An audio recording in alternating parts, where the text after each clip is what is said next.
Hello everyone, I am Sanskriti and today I am going to present my topic Sense of Collective Belonging from Nationalism in India. So basically जब किसी इंसान को लगता है कि वो एक नेशन का पार्ट है तो उसमें नेशनलिज्म होता है वो उसके अंदर डेवलप होता है। इसी फीलिंग को हम कलेक्टिव बिलोंगिंग बोलते हैं। जब एक इंसान के अंदर नेशनलिज्म डेवलप होता है, ये जो कलेक्टिव बिलोंगिंग होती है वो हमारी शेयर्ड हिस्ट्री से, हमारे स्ट्रगल से, हमारे कल्चरल बिलीफ से बनती है जो हमें यूनाइट करने का काम करते हैं।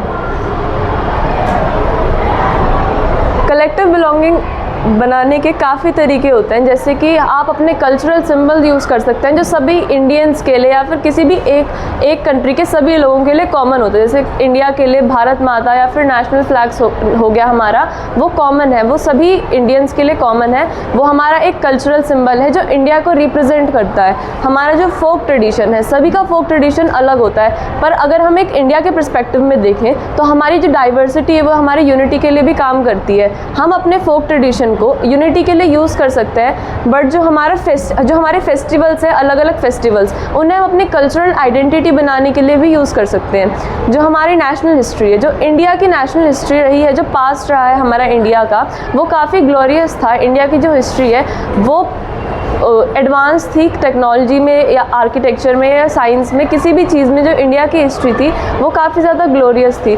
और हमारी जो इंडिया की हिस्ट्री रही है उसने ब्रिटिशर्स के बिलीव्स को भी चैलेंज किया है जो उनके इंडिया को लेकर थे। हमारे जो स्ट्रगल रहे हैं कॉलोनियलिज्म के अगेंस्ट में, वो हमारे यूनिटी को मेंटेन करने में काफ़ी हेल्प करी है उन्होंने हमारी।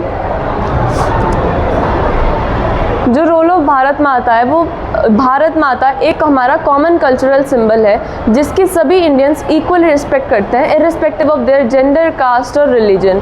ये जो भारत माता है इसको रविंद्रनाथ टैगोर ने 1905 में पेंट किया था, जिसका जो मेन इंस्पिरेशनल थीम था वो डिवोशन और पेट्रियोटिज्म था। इसमें उन्होंने भारत माता को मदर गॉडेस के रूप में पोर्ट्रे किया है, जिसका जो बेसिक सिंबल है वो यूनिटी है। जो इंडियन फोकलोर्स हैं, इंडियन गाने या फिर इंडियन वो जो फोक टेल्स आपके पास्ट की रही हैं, वो एक काफ़ी ब्यूटीफुल और रिदमिक वे है हमारे पास्ट को और हमारे यूनिटी को एक साथ कनेक्ट करने का। ये हमारे कल्चर को काफ़ी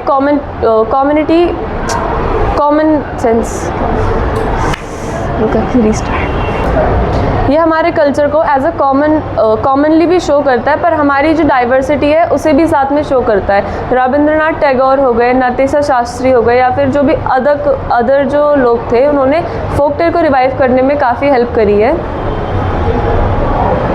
नेशनल सिंबल्स, जो नेशनल सिंबल्स हो गए हमारे, जैसे भारत माता, नेशनल फ्लैग, ये सब हमारे यूनिटी और प्राइड को साथ में लाने का काम करते हैं। जो हमारा नेशनल फ्लैग है वो बेसिकली ट्राई कलर फ्लैग है, जिसको सबसे पहले स्वदेशी मूवमेंट के ड्यूरिंग में 1905 में डिज़ाइन किया गया था। इस नेशनल फ्लैग ने लोगों को प्राइड की जो फीलिंग है वो समझाई थी कि हमें अपने नेशनैलिटी पे, हमारे पास्ट पे हम प्राइड होना चाहिए। जो इंडिया का पास्ट है उसमें एंशिएंट इंडिया में अचीवमेंट्स जो भी एंशिएंट इंडिया की थी, आर्ट की, साइंस की, आर्किटेक्चर की, वो काफ़ी ज़्यादा थी और हमें अपने पास्ट पे प्राइड होना चाहिए। हमारे जो यूनिटी के कितने सारे एस्पेक्ट्स हैं वो सब अच्छे हैं, पर एक जो उसका बैड साइड है वो है लिमिटेशन में क्या होता है कि जब एक रिलीजन है, अब उसके जो कल्चरल सिंबल्स हैं वो दूसरे रिलीजन के कल्चरल सिंबल्स को अफेक्ट कर सकते हैं और वो हमारी यूनिटी को क्रिएट करने में थोड़ी सी दिक्कत ला सकते हैं। और कंक्लूजन बेसिकली इस सब का यही है कि सेंस ऑफ कलेक्टिव बिलोंगिंग जो है उसने हमारे नेशनलिज्म में काफ़ी वाइटल रोल प्ले किया है। उसने हमें स्ट्रेंथ दी है कॉलोनियल रूल को फाइट करने के साथ में। डाइवर्सिटी से इंडिया ने डाइवर्सिटी के साथ होने पर भी इंडिया एक साथ यूनाइट हुआ और इंडिया को इंडिपेंडेंस मिली। पर जो हमारे यूनिटी है उसमें अभी भी cultural differences, religion differences, regional differences है जिनसे हमें ओवरकम करना है ताकि जो हमारी यूनिटी है वो एक साथ सही से रह सके। Thank you.